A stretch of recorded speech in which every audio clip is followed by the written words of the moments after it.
Oh, yeah, before I forget this, we talked about Jay. Proximity to Diddy. You don't think he knew anything? He's seemingly around Diddy a lot. I don't know. Because Jay-Z and Puff was given an assignment. And that was to destroy East Coast rap. 50 Cent is finally showing us how Jay-Z and Diddy worked together to ruin the East Coast rap scene. For years, people just whispered about this dirty secret, but now real insiders are speaking up. We are finally seeing exactly how they kept New York artists from making money. Listen to how they actually pulled this off. Because Jay-Z and Puff was given an assignment. And that was to destroy East Coast rap.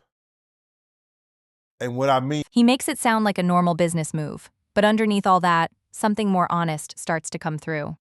This was not just regular competition. This was a planned attack to starve out independent rappers from New York. For 20 years, the big music companies told us that these guys just did not know how to handle their business.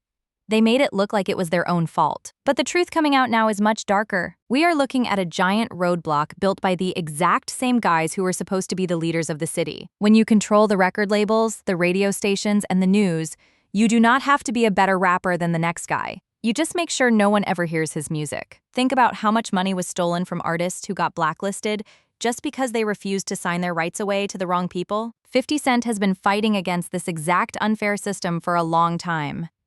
He knew from the start that playing nice with the bosses would just get him locked in a closet and forgotten. That is exactly why he built his own team on his own terms. He knows how they try to scare artists into backing down and staying quiet. Watch his reaction when they ask him if he is afraid of... So what they had to do was they had to keep New York rappers down. That's one reason, other than the Irv Gotti shit that 50 was going through and the poison they was putting in about 50, he had to go elsewhere to California or with Jay and not with Dre and Eminem to get a deal. They did not want East Coast rappers to get big.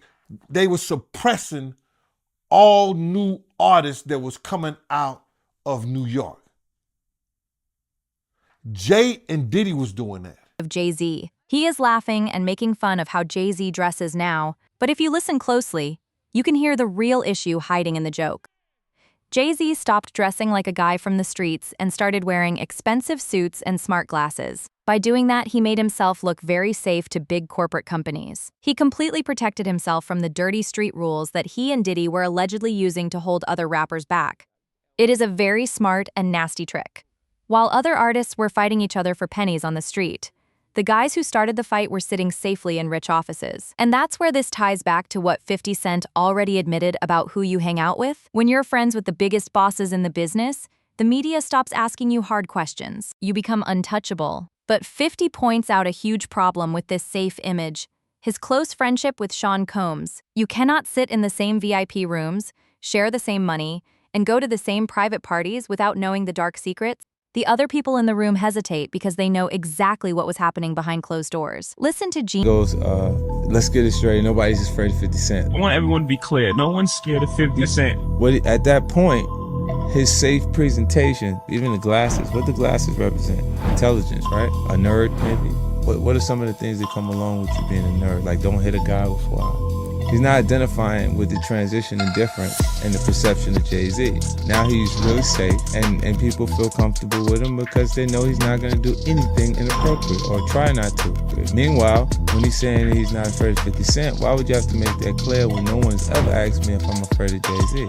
In fact, his largest selling record sold 430-something thousand copies. My largest selling records, plural, 2 of them sold 5 million. So it's a huge difference in who we are with each other internationally. Their own city. It sounds like they just passed on signing a few guys because of money, but the real goal was completely selfish. You do not block your own city's best talent over and over unless you're scared they will take your spot. Jay-Z and Diddy could not let a bunch of independent New York rappers get famous. If too many new voices got big, their total control over the music would shatter. Every time a new star started getting hot without asking for their permission, guys with real wild energy like Cameron or Beanie Siegel, the bosses pulled the plug. Budgets were suddenly cut. Radio stations completely stopped playing their songs, and it was all done in secret, making it look like the artist just failed on their own. But getting rid of the competition was only step one. Step two was taking credit for everything the broken artist left behind. What makes this theory interesting is that it does seem to hold some credibility when you look at how many broken friendships they left in their path. Watch the intensity when Jaguar Wright breaks down how they allegedly stole people's whole lives. The claim— Yeah, we see the lineup. I'm just waiting to see who's next. Jay-Z is setting Diddy up. Why is everyone having such a hard time? He ain't doing shit different. He lined up D. Haven, stole his life and identity. He lined up Big L, stole his life and identity. He lined up Dame Dash, stole his life, identity, and took his love. Lined up R. Kelly. He wants to be the one. here go way beyond just ruining someone's bank account. This is about taking their whole identity. In this world, stealing an identity does not mean taking their ID card. It means taking their street credit, their true fans, and their powerful friends after you push them out of the game forever. Guys like Dame Dash and Big L built the house. They had the real respect from the streets. But when the dust cleared, only one guy was standing at the top, holding all the awards and taking all the praise. You do not become a billionaire in the music business just by having the best rhymes or saving your money well. You do it by coldly wiping out the guys standing next to you. It is a harsh game of survival, but they totally rigged the game from the very start. And as they got richer, they desperately needed the normal, mainstream world to love them. They had to trade in their tough street image for high-class protection. They needed a shield so thick that no one would dare ask how they got so rich in the first place. Just before playing this next clip, listen to how 50 Cent describes the exact moment that Ultimate Shield was locked in place. That's why when I heard your story, because I knew this for a long time, but when I heard Dame Dash that Jay wouldn't sign off on nothing, Jay wouldn't do this and Jay would that, because he couldn't let a Cameron blow up. He couldn't let an East Coast rapper like Beanie Siegel blow up. Because him and Diddy was giving that deal, we got to keep these East Coast rappers down. He makes a joke out of it, but what he is describing is a massive power grab. The sudden flood of awards, the way the news treated him better. The invites to the most exclusive parties. It was not just because his music got better.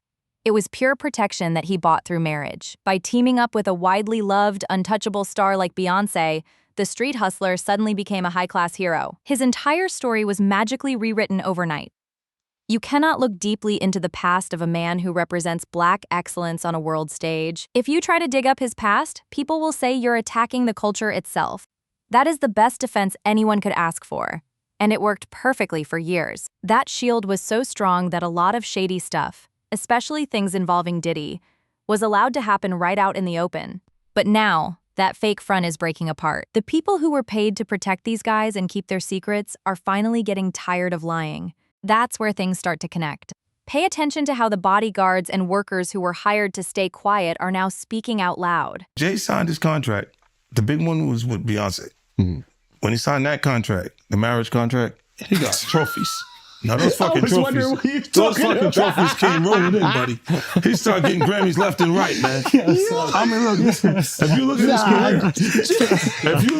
career, This guy. Oh, wow. You're going to let him say that? Jay was getting Grammys. You're going to let him say that? he had one. Exactly. He had one. And he ain't show up. No, he has like 20 now. Hold on. He had like 18 since he been down. Look, he had one, bro. Hard Knock Life. Hold on. You're not wrong. He was At one. the same time. After that, he got them shits. He's like drinking his pictures with him like fucking things to cup. Wait a minute. So you're saying the success is derived from the marriage? Absolutely been treated differently. The accolades. Because he's no marriage. longer viewed as what, like a street or gangster rapper. Now he's viewed as a businessman, entrepreneur, family man. And the biggest ones because of the position Beyonce's. Oh, wow.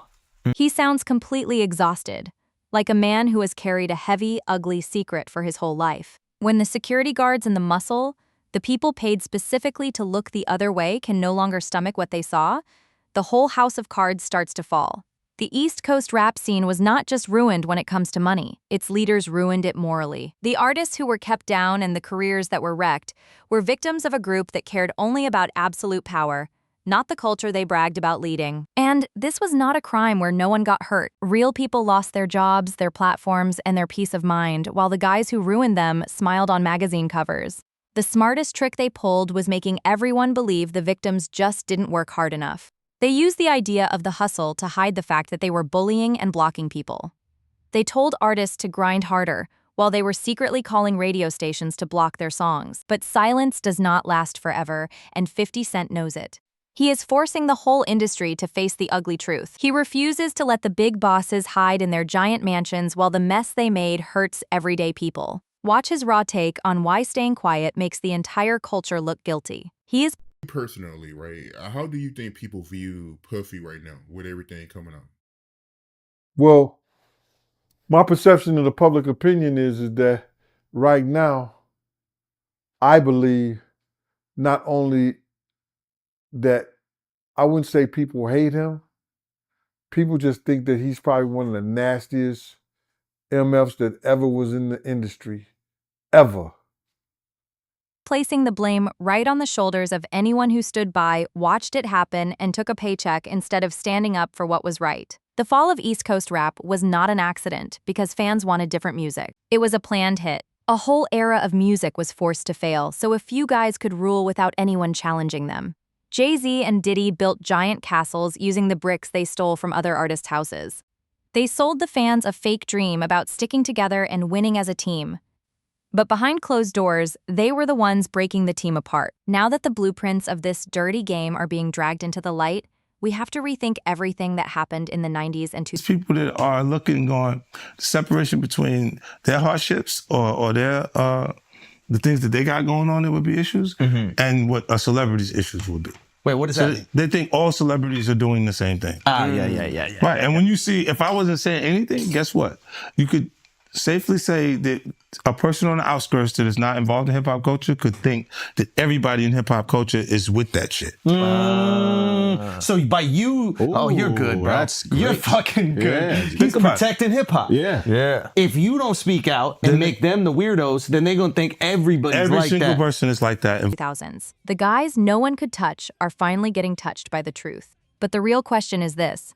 Now that we see exactly how they rigged the system, will the big media networks actually hold them responsible? Or will the industry just find new faces to run the exact same rigged game? Let me know what you think down in the comments. Are we watching the final crash of the biggest group of bullies in hip-hop history? Drop your thoughts, hit that like button, and make sure you subscribe so you do not miss the next piece of the puzzle.